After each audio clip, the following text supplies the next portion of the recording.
Atteindre la monétisation peut s'avérer être un parcours du combattant pour la plupart des youtubeurs. Je sais que vous êtes nombreux à avoir cet objectif en tête et je me dois de vous le dire, malheureusement, c'est une grosse erreur.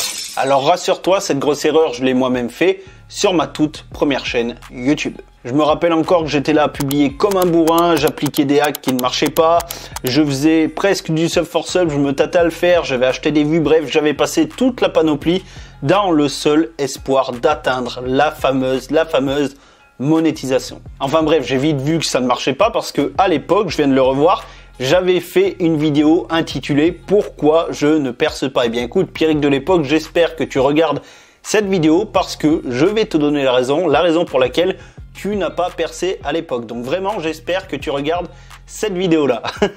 En fait, la vérité, c'est que je me concentrais sur les mauvaises choses et ça, malheureusement, j'ai jamais réussi à le comprendre. Et au final, qu'est-ce que j'ai fait? J'ai purement et simplement abandonné ma chaîne YouTube. Alors je t'avoue qu'après ça, j'étais un petit peu déprimé, on va dire, ce qui est normal parce que bon, quand tu connais un échec cuisant, t'es jamais très bien.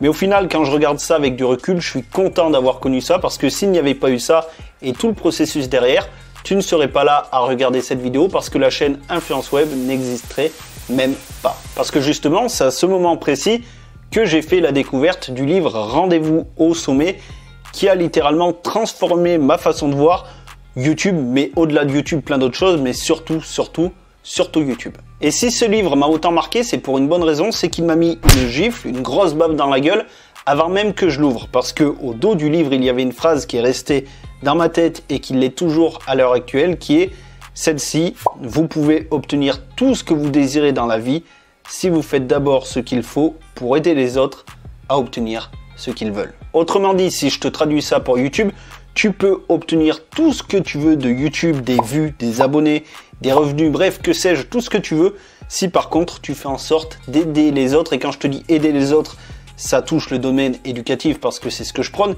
mais également le domaine du divertissement. Bref, tout tant que tu apportes quelque chose à un public, eh bien je peux t'assurer que tu auras un retour sur investissement entre guillemets. Je pense que tu as compris la tournure de la phrase. Donc ça, c'était la toute première gifle, mais figure-toi que j'ai pris une seconde gifle peu de temps après le tout début de ma lecture, avec cette phrase-là, une nouvelle phrase qui m'a beaucoup marqué. Et cette phrase, c'est celle-ci: l'ascenseur vers la réussite est toujours en panne, par contre, les escaliers sont et seront toujours ouverts. Et donc, comment est-ce qu'on peut traduire cette deuxième phrase pour YouTube? C'est tout simple. En gros, les hacks un petit peu foireux, le sub for sub, l'achat d'abonnés, bref, tous ces trucs qui peuvent passer pour des raccourcis et qui correspondent à l'ascenseur ne te mèneront à rien, à part à l'arrêt de ta chaîne comme moi j'ai pu le faire.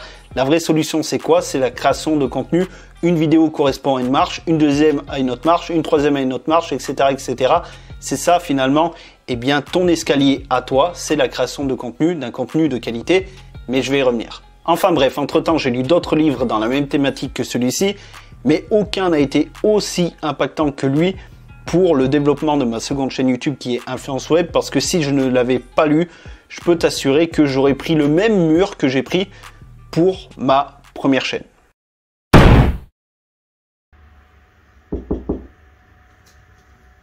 Alors je pense que tu vas prendre pour de la vantardise ce que je vais te dire, mais ce n'est pas du tout le cas. En fait, je savais qu'au moment de lancer ma chaîne, dès que j'ai créé la chaîne Influence Web, qui était Pierrick Web Entrepreneur à l'époque de mémoire, eh bien je savais que j'allais être monétisé très vite, en moins d'un an, en moins de 6 mois, bref, au final j'étais à peu près juste, j'ai été monétisé en moins de 6 mois parce que j'allais vouloir toucher un public. Et c'est ce public-là qui allait m'emmener tout droit à la monétisation. Donc en fait, la monétisation n'était pas du tout un objectif. Mon seul objectif, c'était créer du contenu de qualité pour un public bien spécifique. Et de toute façon, monétisation ou pas monétisation, je ne comptais pas là-dessus pour gagner des revenus. Je comptais sur l'affiliation, mes coachings, mes formations, bref, la monétisation, dans ma tête, ça a toujours été du bonus. Ça n'a pas été l'arme principale, on va dire. C'est secondaire. Vraiment, le principal, c'est tout ce que moi, je peux créer. Monétisation secondaire. Donc, encore une fois, c'est pas un objectif. C'était pas un objectif avant. Ça l'est pas maintenant. Ça ne sera pas plus tard. Mais bref, revenons à ce que je te disais. Mon objectif principal, c'était quoi? C'était de toucher un public bien spécifique. Donc, j'ai mis le focus sur quoi?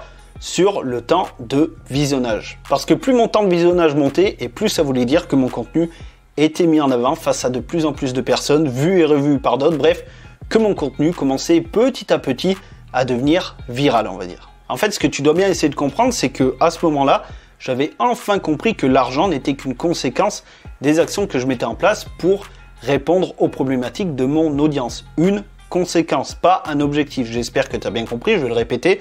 L'argent n'est pas un objectif, c'est une conséquence. Et au final, je crée du contenu avec beaucoup plus de légèreté, tranquillement, vidéo après vidéo, sans me prendre la tête, et un beau jour, un mail de YouTube, vous êtes éligible à la monétisation, et paf, c'était parti. Les revenus étaient déclenchés tous les mois, un revenu stable avec YouTube, qui n'est pas non plus énorme, mais un revenu stable alors que je ne l'ai même pas cherché. C'est ça le secret. Donc vraiment, je le répète, mais c'est ça que tu dois retenir. Touche un public et la monétisation viendra. Et là, je suis sûr que certains vont se dire, mais attends, il est en train de me dire que il faut créer du contenu pour toucher une audience et paf, on va toucher de la thune de YouTube. Bah ouais, c'est à peu près ça. Par contre, il manque un petit mot dans l'équation qui est celui-ci, créer du bon contenu. Voilà, créer du bon contenu encore une fois. Et justement, c'est là où tu dois reconditionner ton état d'esprit. Tu dois arrêter de regarder des vidéos comment être monétisé rapidement, monétisation, monétisation, monétisation. Tu dois arrêter avec ça. Tu dois plutôt regarder des vidéos pour créer du meilleur contenu, un meilleur éclairage, un meilleur son. Bref, c'est ça que tu dois regarder parce que c'est en passant par ça, en créant de meilleures vidéos, que tu seras plus mis en avant et que tu vas gagner forcément en engagement, en vues, en abonnés. Et on en revient toujours à la même chose, en thunes. Voilà, j'espère que ça a été clair à travers le parcours que je t'ai raconté aujourd'hui. Et justement, vu qu'on parle de contenu, je te l'ai dit, moi j'ai mis le focus sur les 4000 heures de visionnage et ça a fonctionné. Et justement, j'ai fait une vidéo à ce sujet-là que je t'affiche juste ici. Je t'invite vivement à aller la voir. On se retrouve juste derrière. À tout de suite.